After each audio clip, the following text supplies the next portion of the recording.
Praise और hallelujah. मैं परमेश्वर के नाम का भजन गाऊंगा क्योंकि उसने मेरी भलाई की है। आपसे कहना चाहते हैं हमें इस बात को याद रखना है। हम यहाँ क्यों हैं? क्योंकि हम इसलिए हैं क्योंकि परमेश्वर ने हमारे जीवन में भलाई की है।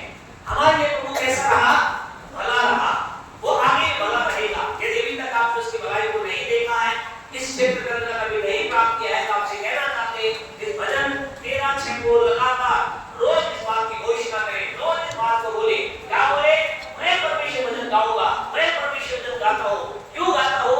कि उसने मेरी भलाई की है, वो मेरे लिए भला रहा। और आपसे कहना चाहते हैं जब हमें मालूम चल जाता है वो परमेश्वर हमारे लिए क्या है? भला है, तब उसके लिए, उसकी बातों के लिए और अधिक अलर्ट हो जाते हैं और अधिक हमारे अंदर इच्छा होती है कि उसकी बातों को सीखें और हमारे और इच्छा होती है कि उसकी बातों के अंदर आगे बढ़े। और इसलिए हम आपसे कहना चाहते हैं कि लगातार उसकी भलाई को स्मरण करके उसकी भलाई में खड़े, क्योंकि हमारा भला प्रभु है। इन दिनों के अंदर कहते हैं विशेष शिक्षा के अंदर हम चल रहे थे और हम प्राय इस बात को हम देख रहे थे, गॉड्स विजन, परमेश्वर का दर्शन। गॉड्स विजन, परमेश्वर का दर्शन क्या है? परमेश्वर क्या लोगों से चाहता है? और इसलिए हमने इफिसियों की पत्री उसका 4था अध्याय और उसके 12 वचन के अंदर इस बात को देखा था। अगर आप उसको मेहरबानी से पढ़ सकते हैं तो आराम से धीरे-धीरे पढ़ें ताकि लोगों को समझ में आए। हाँ जी, इफिसियों 4:12 पढ़े। इसलिए पवित्र लोग सिद्ध हो जाए। तो ये परमेश्वर का दर्शन है। क्या दर्शन है? कि पवित्र लोग क्या हो जाएं? पवित्र लोग सिद्ध हो जाएं। आगे और सेवा का काम किए जाए। और दूसरा नंबर पे है सेवा का काम क्या है? किया जाए और मसीह की देह उन्नति पाए। और तीसरी परमेश्वर का दर्शन ये है, क्या दर्शन है परमेश्वर का? कि मसीह की जो देह है वो क्या करे? मसीह की देह हो वो क्या करे? उन्नति पाए। ये परमेश्वर का दर्शन है। इसके ऊपर हम बातचीत कर रहे हैं। परमेश्वर के दर्शन के बारे में हम देख रहे हैं। हमने दो बातों के ऊपर थोड़ा सा देखा था। हमें यहाँ पर ज्यादा लंबी बातों को नहीं देख पा रहे हैं समय कारण से, लेकिन छोटी बातों को हम देख रहे हैं और अब तीसरी विशेष बात के ऊपर बातचीत कर रहे थे और आज उसको भी कंटिन्यू हम उसके अंदर चलेंगे। मसीह की देह क्या करे? उन्नति पाए। मसीह की देह है वो क्या करे? उन्नति पाए। इसके ऊपर हम विचार कर रहे थे। आपसे कहना चाहते हैं बात को समझे। अगर आप को कुछ करना चाहते हैं यस या नो? मसीह की देह क्या करे? उन्नति पाए, बढ़ोतरी पाए। अगर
सामूहिक तौर से भी क्या है, सामूहिक रूप से क्या है, मसीह की देह है ना। हम सब क्या है, मसीह की देह, हम पूरी मसीह की देह, हम सब मसीह की देह हैं और हम सब अलग-अलग अंग हैं, लेकिन सारे अंग मिलकर क्या बनाते हैं, मसीह की देह। तो अब इसका मतलब ये है, इसका मतलब जब हम बात कर रहे हैं, जब परमेश्वर कह रहा है कि मसीह की देह उन्नति पाए, तो इसका मतलब क्या है, इसका मतलब ये है कि आपको मुझे व्यक्तिगत तौर से सिंगल पर्सन के रूप में क्या करना पड़ेगा, उन्नति करनी होगी, और हमें सामूहिक तौर से भी क्या करना होगा, उन्नति करनी होगी। हमें इसका मतलब व्यक्तिगत तौर से आपको बढ़ना होगा, पर्सनली आपको बढ़ना होगा। क्यों हमें, क्योंकि ये परमेश्वर का दर्शन है। क्यों दर्शन का पूरा पीछा करना है, क्योंकि परमेश्वर के दर्शन को पूरा करने के द्वारा ही हम परमेश्वर से प्राप्त चीजों को प्राप्त कर सकते हैं, या जो कुछ हमने प्राप्त किया है उसको अपने दिल में बनाए रख सकते हैं। आपने कई लोगों को जब देखा है, उन्होंने चंगाई प्राप्त करते हैं, थोड़े दिन के बाद क्या प्रभु से दूर चले जाते हैं, फिर आपको पता चलता है जो उसकी समस्या पहले थी उससे भी बड़ी समस्या में वो आ गया। तो इसका हमें इस बात को समझना है, हम आशीष प्राप्त करना है और उस आशीष में बने रहना है, तो हमें क्या करना पड़ेगा, हमें एक देह के रूप में, हमें मसीह की देह के रूप में उन्नति करना होगा। और व्यक्तिगत तौर से उन्नति, बस आपको क्या करना है, व्यक्तिगत तौर से आपको उन्नति करना है, पर्सनली आपको उन्नति करना है। अब सवाल, क्या आप बढ़ रहे हैं, क्या व्यक्तिगत तौर से उन्नति कर रहे हैं, यस, हाँ या ना, क्या कर रहे हैं साहब, ऐसे क्या कर रहे हैं, क्या कह सकते हैं क्या उन्नति कर रहे हैं, ऐसा कौन सा आप काम कर रहे हैं जिसमें आप कह रहे हैं कि मैं उन्नति कर रहा हूं, क्या कर रहे हैं, व्यक्तिगत तौर से हमें उन्नति करनी है, क्या करना होगा और क्या कर रहे हैं, एक बोले हाँ, वचन, वचन प्रार्थना, और ऐसे बोलिए एक लाइन, हाँ, एक बार परमेश्वर से बढ़ना, और बताइए आप लोग और क्या सोचते हैं, आप परमेश्वर बढ़ रहे हैं तो क्या ऐसे काम कर रहे हैं, क्या कह रहे हैं आप बढ़ रहे हैं, जी क्या कह रहे हैं, बढ़ रहे हैं नहीं बढ़ रहे, सबने कहा यस, तो आप क्या ऐसा कर रहे हैं, पर्सनली आपसे नहीं पूछेंगे, आप क्योंकि सबने आप यस कहा है, तो बताइए आप अलग-अलग एक-एक जरा खुद ही आंसर दें, यहाँ पर से कौन सा काम कर रहे हैं तो आप बता सकते हैं कि हाँ मैं पढ़ रहा हूँ, प्रभु से ज़्यादा बिता रहे हैं, ज़्यादा से ज़्यादा समय बिता रहे हैं, हर दिन समय बिता रहे हैं ज़्यादा, ठीक है, और क्या सोच रहे हैं, लोगों को बारे में बता रहे हैं, और क्या सोच रहे हैं, क्या कर रहे हैं, बताइए क्या कर रहे हैं, हम बढ़ रहे हैं, बिल्कुल सही है। तो अब हमारा जब बढ़ोतरी जब कर रहे हैं, जब आप कह रहे हैं कि हम उन्नति कर रहे हैं, तो उन्नति करने का मतलब आप ही कह रहे हैं कि मैं उन्नति कर रहा हूँ, है ना, आप उन्नति कर रहे हैं, तो आप कौन हैं, क्या चीज है आप, क्या मतलब मिलकर आप बने हैं, क्या मिलकर आप बने हैं, बिल्कुल ठीक, राइट, तो क्या मिलकर बने आप आत्मा, आप मन, जिसे प्राण भी कहा गया है, बुद्धि भी कहा जाता है, और तीसरा है आप, तीसरा क्या है, शरीर। ये तीनों चीज मिलकर के आप हैं, ये तीनों चीज मिलकर के आप और मैं है, ये तीन चीज जब मिलती है तो क्या बनता है, एक मनुष्य बनता है। अब उन्नति का मतलब ये है कि मैं क्या कर रहा हूं, मैं आत्मा में उन्नति कर रहा हूं, मैं मन प्राण या बुद्धि में उन्नति कर रहा हूं, मैं अपने शरीर के अंदर यानी संसार चीजों में भी क्या कर रहा हूं, उन्नति। याद रखें, जब आपको कहा जाता है, आप कह रहे हैं मैं उन्नति कर रहा हूं, आई एम ब्लेस्ड, मैं आशीष हूं, मैं आशीष प्राप्त कर रहा हूं, बढ़ोतरी कर रहा हूं, इसका मतलब ये है कि आप क्या है, आप जीवन के इन तीनों क्षेत्रों में, यानी ये जीवन क्षेत्र कहाँ है, आप हैं, आप हैं, ये तीनों चीज मिलकर के आप बने हैं, आप अलग अलग नहीं है, ऐसा नहीं कि आत्मा अलग, मन अलग, शरीर अलग, आप तीनों चीज मिलकर के क्या बने हैं, आप बने हैं। और अब आप उन्नति की बात है तो आप इसका मतलब क्या है, ये तीनों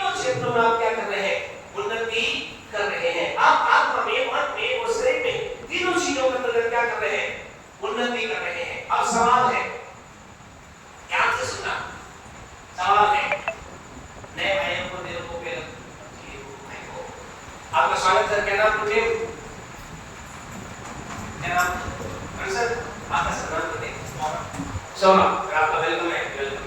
thank you, thanks for coming. तो जोरदार ताली बजाकर स्वागत करें भाई सोमा का। तो अब बात कर रहे थे, आपसे एक सवाल किया जाता है, ठीक है जी? अब आपसे एक सवाल है, ध्यान से सुनिए सवाल को और फिर क्या करें, उस सवाल का बहुत ही बुद्धिमानी से क्या दें, जवाब दें। आप क्या है? आत्मा है, मन है और शरीर है। अब ये तीनों मिलकर के आप बने हैं। अब ये बताइए, इन तीनों में सबसे खतरनाक और विनाशकारी, ये कह सकते भयानक कौन है? ठीक है, एक सवाल ये है कि इन तीनों मतलब आत्मा, मन, शरीर में कौन सी भाग जो सबसे खतरनाक है, सबसे भयानक है, सबसे अधिक ये कह सकते हैं विनाशक है? और दूसरा है, इन तीनों में सबसे महत्वपूर्ण कौन है? एक एक चीज का जवाब दें। सबसे महत्वपूर्ण कौन है?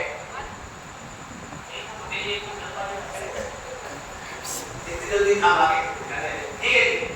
तीन चीजों से मिलकर आप, मैं, हम सारी मानव जाति आत्मा, मन, शरीर से बनी है। अब सवाल ये है, इन तीनों में कौन सबसे खतरनाक है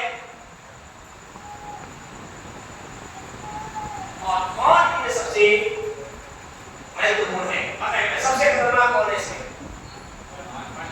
मन सबसे खतरनाक है। मन वाले हाथ है, मन सबसे खतरनाक, मन सबसे खतरनाक बोल रहे हैं, ठीक है, ओके। नेक्स्ट अगला है, इन सबसे तो मन आपने कहा पहले का अनुसार है मन, ओके। नंबर 2, इन सब तीनों में सबसे महत्वपूर्ण कौन है? अभी एक की मतलब कुछ शरीर बोल रहे हैं, कुछ आत्मा बोल रहे हैं। आत्मा वाले हाथ में शरीर लेने का आत्मा कहाँ से आएगी? आप सवाल आप बताइए, आप जवाब दीजिए। मनुष्य के लोग बताइए हो जाए तो बताएं, तो आत्मा वाले हाथ में, आत्मा वाले, ठीक है।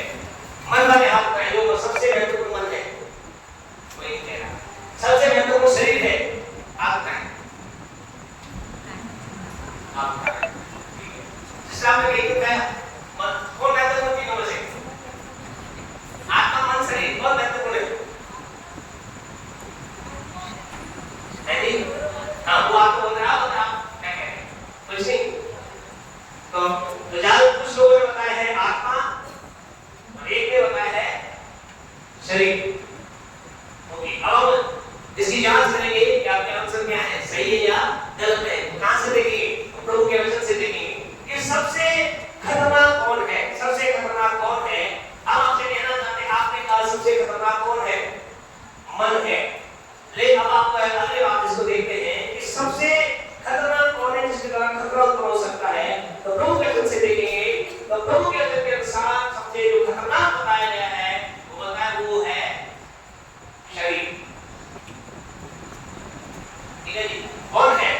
शरीर है। और कैसे कैसे खतरनाक है, किस तरह से सबसे ज्यादा खतरनाक है, इस बात को हम प्रभु के वचन से देखेंगे कि क्यों सबसे खतरनाक है। तो इसको सबसे खतरनाक हम क्यों कह रहे हैं? हम नहीं कह रहे, बल्कि प्रभु का वचन बात को बताता है। एक वचन हमारे साथ निकाले, रोमियो की पत्री 8:6 निकाले। रोमियो 8:6, हाँ जी। शरीर पर मन लगाना तो मृत्यु है। ओके, सबसे किस पर मन लगाना मृत्यु है? शरीर पर।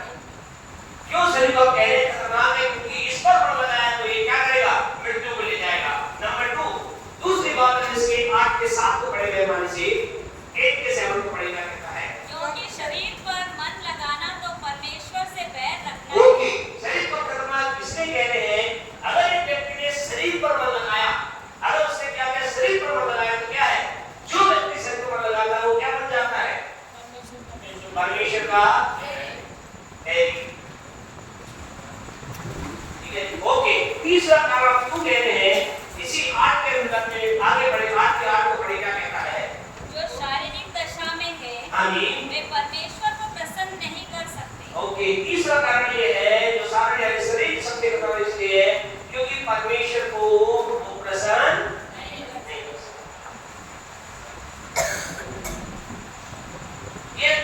इन तीनों के अंतर्गत प्यारे परमेश्वर लोग आपसे कहना चाहते हैं खतरनाक इसलिए शरीर खतरनाक बताया है। ये कारण क्या है? क्योंकि इस पर मन लगाया तो मृत्यु को प्राप्त करेंगे। बाइबल में वचन है जहां ये लिखा गया है मन पर मन लगाया तो मृत्यु को प्राप्त करेंगे। परमेश्वर का बैरी अगर एक व्यक्ति शरीर को मन लगाता क्या है? वो क्या हो जाता है? परमेश्वर का बैरी हो जाता है। और तीसरा कारण है वो परमेश्वर को प्रसन्न नहीं कर सकता। ये रीजन है कि तीनों में सबसे खतरनाक कौन है? सबसे खतरनाक कौन है? शरीर है। अब आती है बात महत्वपूर्ण की। अब आगे बात आती है सबसे इंपॉर्टेंट कौन है? 90% 99 ने क्या बोला? 99 ने बोला आत्मा, 99% ने आत्मा बोला और 1% ने बोला शरीर। ठीक है, अब आपसे कहना चाहते हैं 99 और प्लस करके 100 तो 100% आंसर क्या है? क्या है 100% आंसर? रॉन्ग है। सबसे महत्वपूर्ण कौन है? कौन है? मन। कौन सबसे महत्वपूर्ण मन है? अभी तो सिद्ध करेंगे, आप ऐसे कोई बात नहीं, आपको कोई भी नहीं करे। सबसे महत्वपूर्ण कौन है? मन है। क्यों महत्वपूर्ण मन है? अब इसके कारण हम बताते हैं। क्योंकि आत्मा, याद रखिए इस बात को, एक व्यक्ति की आत्मा जो है, चाहे वो अच्छा बुरा व्यक्ति हो, एक व्यक्ति की आत्मा हमेशा ही व्यक्ति किस ओर ले जाती है? किस ओर ले जाती है? सहमत है या नहीं इस बात से? सहमत है नहीं है? एक व्यक्ति की आत्मा हमेशा उसे परमेश्वर पे ले जाती है। इस बात से सहमत है या नहीं सहमत? है जी? नहीं है? अरे हाँ, अगर आपने नहीं देखा तो हमने देखा है। आपके टूर है, चल रहा है, मंदिर आके क्या करेगा वो? क्या करेगा वो? हाथ पकड़ेगा, पैर पकड़ेगा, चप्पल निकालेगा, होगा तो लेट जाएगा, करेगा। क्यों? वो तो शराबी है। क्योंकि उसके आत्मा से अंदर जो आत्मा वो क्या करती है? उसे प्रेरित कर रही है कि ईश्वर की मतलब अंदर आत्मा हमेशा क्या करती है? व्यक्ति को परमेश्वर की ओर लेकर जाती है। इस बात को समझना। शरीर हमेशा व्यक्ति को क्या करता है? शरीर कहां ले जाता है? अगर आपने शरीर को खुदा छुड़ाया, शरीर के ऊपर ज्यादा किया तो शरीर क्या करेगा? शरीर हमेशा शैतान की ओर या कहां ले जाता है? व्यक्ति को संसार में लेके जाता है। शरीर हमेशा आंखों की विलासा ये चीज की। अब आप कहेंगे मन क्यों महत्वपूर्ण है? मन इसलिए महत्वपूर्ण है, अब ये क्या हो गए? एक और एक, ये भी एक हो गया, ये भी एक हो गया। अब मन इसलिए महत्वपूर्ण है क्योंकि जिधर मन होगा उसका क्या हो जाएगा? उसकी पार्टी और उसकी पार्टी। तीन जगह है, तीन में से बिना तो कितना वोट चाहिए? दो ही जने वोट। तो जिधर दो हो गया वो जीत जाएगा। मन इसलिए महत्वपूर्ण है। अगर एक व्यक्ति ने अपने मन को अगर परमेश्वर की बातों से भरा तो ये आत्मा मन दोनों मिलकर क्या करेंगे? इस शरीर को जय प्राप्त करेंगे और परमेश्वर की महिमा करेंगे। हालेलुया। आत्मा मन मिलकर के शरीर का हावी लेंगे। लेकिन अगर मन के अंदर संसारिक बात दूसरी बात है, मन और आत्मा दोनों मिलकर क्या करेंगे? आत्मा को दबा देंगे, जैसा प्रभु के वचन में लिखा है। आत्मा से क्या करो? देह की क्रियाओं को मारो। कब मरेगा? जब मन, तो मन बहुत इंपॉर्टेंट है। मन जिस ओर है वही विजेता है। इसीलिए परमेश्वर के वचन के अंदर ऐसा लिखा गया है। परमेश्वर के वचन के अंदर मन के बारे में लिखा गया है। पढ़े तो बातें क्यों महत्वपूर्ण है? नीति वचन 4:23, नीति वचन 4:23। क्यों हम कह रहे हैं मन सबसे अधिक महत्वपूर्ण है? पढ़े जी, नीति वचन 4:23। सबसे अधिक अपने मन की रक्षा कर। ओके, क्या लिखा गया है? सबसे अधिक अपने शरीर की रक्षा कर, आत्मा की रक्षा कर, या शरीर की रक्षा कर। इसका मतलब क्या है? इसका मतलब क्या है? रक्षा कर, सुरक्षा कर, गार्ड। इंग्लिश में लिखा है गार्ड। और कंसर्न इंग्लिश बाइबल है क्या? Can you read please? Above all else, Above all else, guard your heart. guard your heart. Guard का मतलब समझते हैं? सुरक्षा प्रदान करना, है ना? गार्ड कहते हैं हमारे घर में क्या है? गार्ड है। Screen guard is the mobile का screen guard. हाँ, मोबाइल का स्क्रीन गार्ड होता है, कि गार्ड कर रहा है ना, गार्ड मतलब कि सुरक्षा प्रदान करने वाला। वो जब तक है आगे नहीं बढ़ा जाएगा, है ना? इसलिए कहते हैं गोरिल्ला लगाओ, है ना भैया? गोरिल्ला स्किल गार्ड, गार्ड और क्या क्या अलग तरह के वो लगा जाते हैं।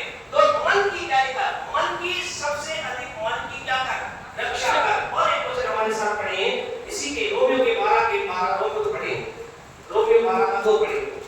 रोमन्स 12:2 संसार के सदस्य न बनो, इस संसार के सदृश ना बनो, परंतु तुम्हारे मन के नए हो जाने से। ओके, ध्यान से सुनिए। किसके नए हो जाने? मन के नए हो जाने से या आत्मा के शरीर के? किसके? मन के नए हो जाने से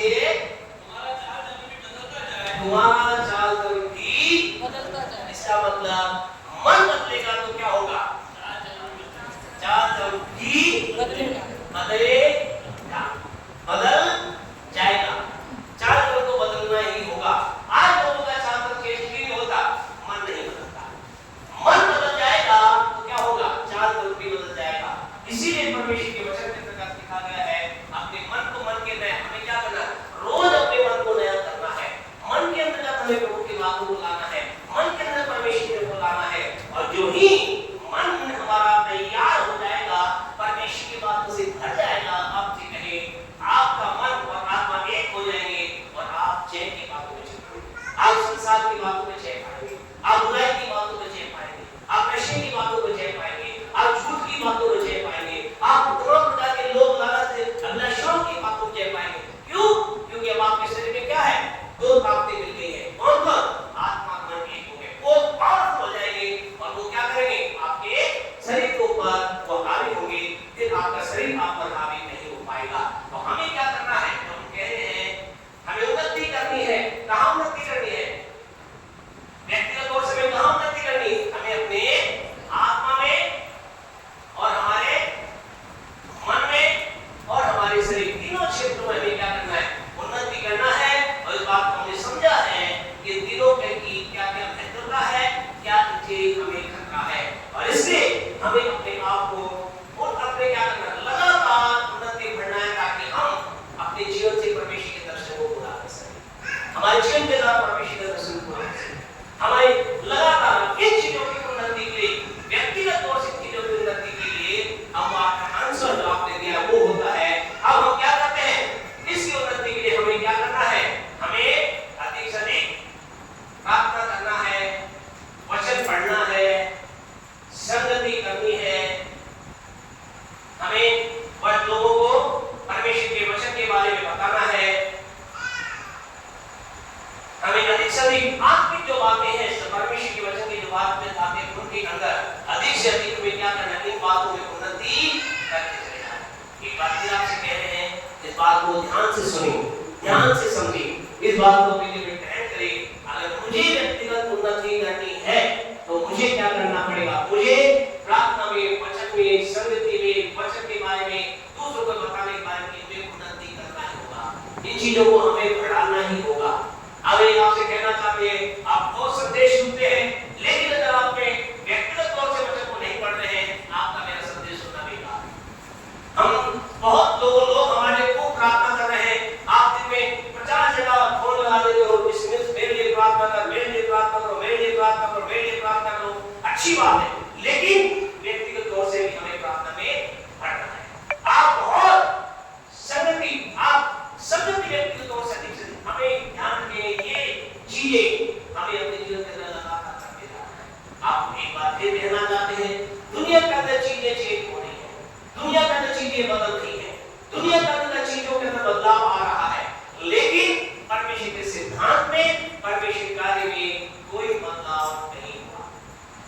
अगर आज एक व्यक्ति आपको ये कहे कि प्रार्थना करने की कोई जरूरत नहीं है, हम कहें, उसे कहें ऐसे काम नहीं चलेगा। एक व्यक्ति आपसे कहे कि संगति में जाने की जरूरत नहीं है, परमेश्वर को तुझे घर में आशीष देगा, उससे कहें कि आप गलत हैं। क्या आपसे कहना चाहते हैं? सब चीज चेंज हो रही है, परमेश्वर के सिद्धांत ना तो बदले थे, ना बदले हैं और ना बदलेंगे। ये आशा सरल है। जब तक मैं आप पृथ्वी पर रहेंगे, अगर हमें उन्नति व्यक्तिगत रूप से करनी है, हमें प्रार्थना पढ़ना ही होगा, वचन में पढ़ना ही होगा, संगति में पढ़ना ही होगा, वचन के बारे में लोगों को बताने पढ़ना ही होगा। हमें सब काम करते ही चले जाना है। आपको कहीं व्यक्तिगत तौर से पढ़ने के लिए और कोई दूसरा कोई ना तो मंत्र है, ना कोई फॉर्मूला है, ना कोई तरीका है। उसका तरीका यही है, इन बातों को मुझे आपको लगातार करते चले जाना है। आज से हजारों साल पहले एक वचन हमारे सामने आए, पहला राजा उसका 17वां अध्याय 70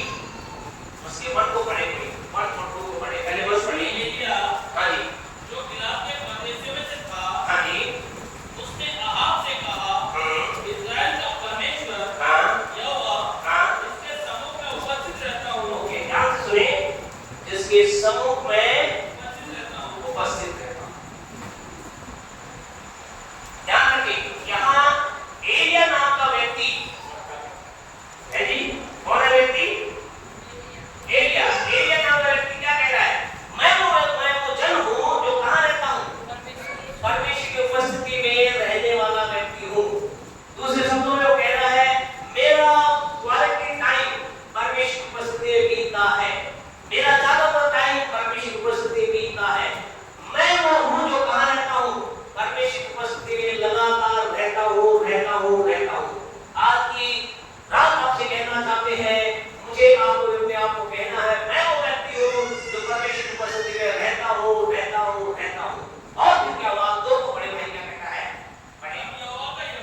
तब यहोवा का यह वचन, दो निकाले हां जी। तब क्या लिखा है? तब कब जी? जब वो परमेश्वर की उपस्थिति में अधिक समय बिता सका। आज बहुत से लोग कह रहे हैं खुदा मुझसे बातचीत करे, परमेश्वर की आवाज मुझे सुनाई दे, परमेश्वर की वाणी मुझे सुनाई दे। आपसे कहना चाहते हैं क्या लिखा गया है? तब। इंग्लिश में लिखा गया है and the word of God, बाकी वास्तव होना चाहिए दैट। तब उसके पश्चात, आफ्टर इट, इस बात के पश्चात, यानी कि वो है। आपसे कहना चाहते हैं, आप अगर परमेश्वर के वचन को सुनना चाहते हैं, सब मेरे खुदा तेरी वाणी को सुनना चाहते हैं, तो मुझे आपको भी फॉर्मूला यही अपनाना पड़ेगा। हमारे बिजनेस के लिए, हमारे काम किसी भी बात के लिए अगर आप परमेश्वर की आवाज को सुनना चाहते हैं तो मुझे आपको भी ये फॉर्मूला अपनाना पड़ेगा। और फॉर्मूला क्या है? नियम क्या है? क्या नियम है? परमेश्वर के सम्मुख उपस्थित रहना। आपसे कहे, आप जैसे ही परमेश्वर की उपस्थिति में उपस्थित रहते हैं, एक दिन आएगा प्रेज़ द लॉर्ड, आपके पास परमेश्वर के पास है, आपके पास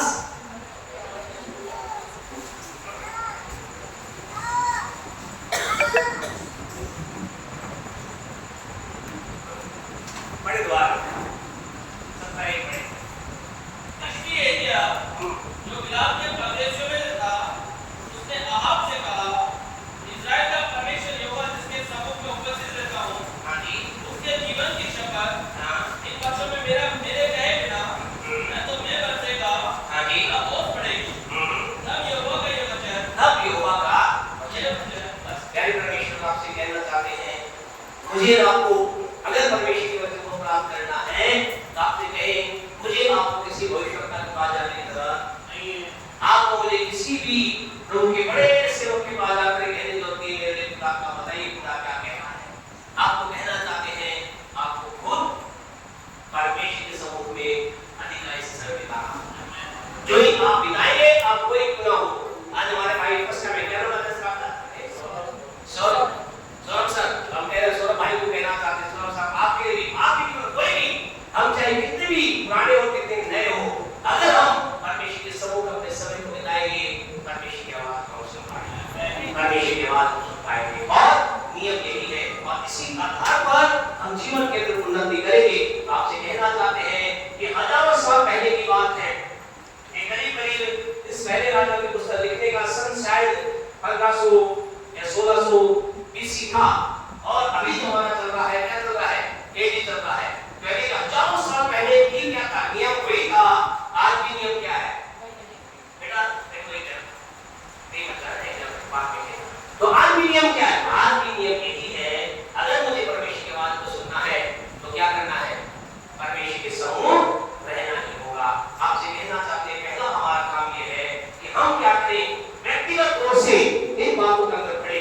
दूसरा हमारा काम यह है, अगर हम परमेश्वर पढ़ना चाहते हैं, हम पढ़ना चाहते हैं, दूसरा काम हमारा यह है, परमेश्वर पढ़ना है तो हमें क्या करना है? अपने वचनों को जानना और उनमें पढ़ना। दूसरी इंपॉर्टेंट बात, इसके ऊपर हम आज हम थोड़ा सा समय वालों से हो गया, नेक्स्ट सैटरडे हम इस बात को और गहराई से बात को देखेंगे। आपको कहना चाहते हैं, आपको मुझे अपने वरदानों को जानना है। You need to know your gift. क्या आपके पास कोई वरदान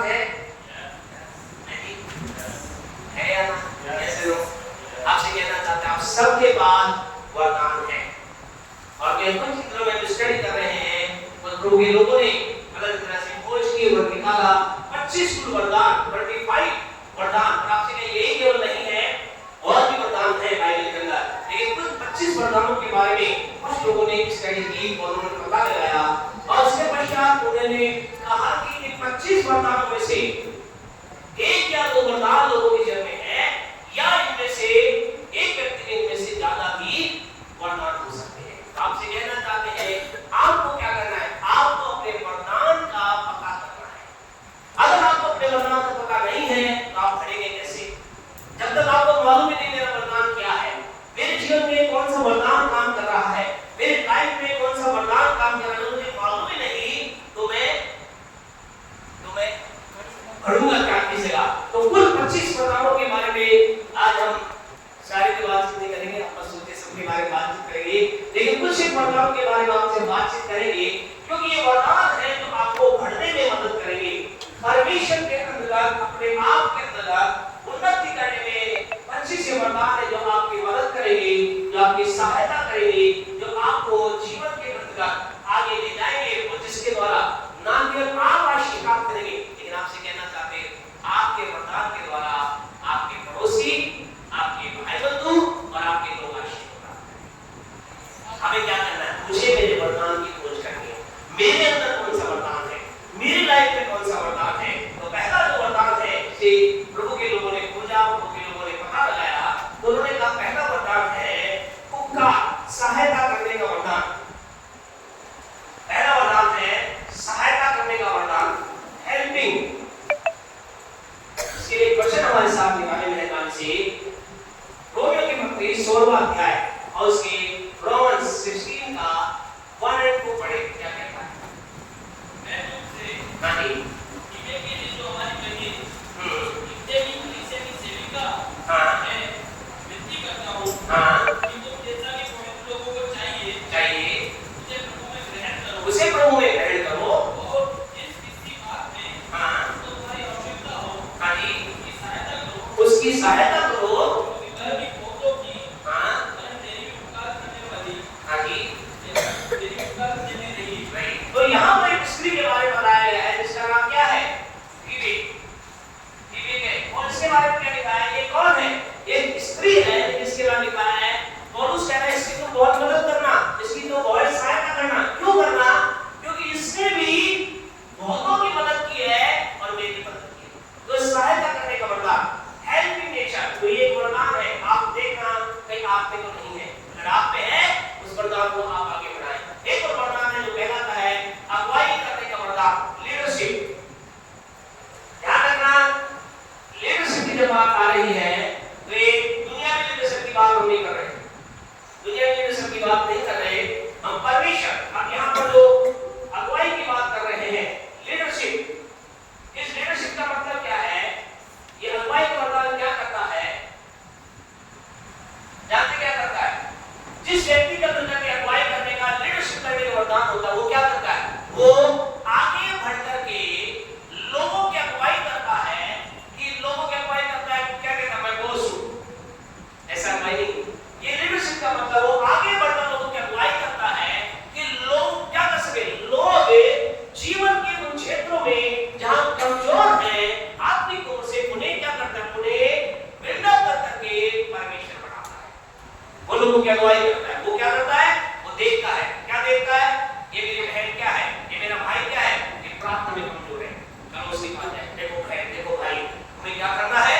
तुम्हें प्रार्थना करना चाहिए, तुम्हें आगे बढ़ना चाहिए। तुम प्रार्थना नहीं कर सकती, मैं तुम्हारी प्रार्थना करूंगा, करूंगी। तुम ऐसा नहीं कर सकती, मैं तुम्हारे साथ। वो लीडर बन करके, अगुवा बन करके, बॉस बनकर नहीं। अब यह लीडर का मतलब बॉस बना नहीं है, पर वो अगुवाई करता है कि व्यक्ति क्या करे, उठा करके परमेश्वर की देखा करेगा। तो लीडर कहीं आप भी है इस बात को देखें। अगला कहलाता है पहलवाई करने का वरदान। पहलवाई जिसे हम इंग्लिश में बोलते हैं पहलवाई का वरदान। पहलवाई का वरदान जो होता है जिसे इंग्लिश में बोलते हैं हॉस्पिटैलिटी।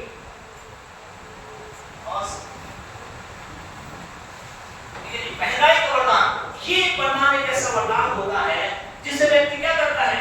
जिससे व्यक्ति लोगों को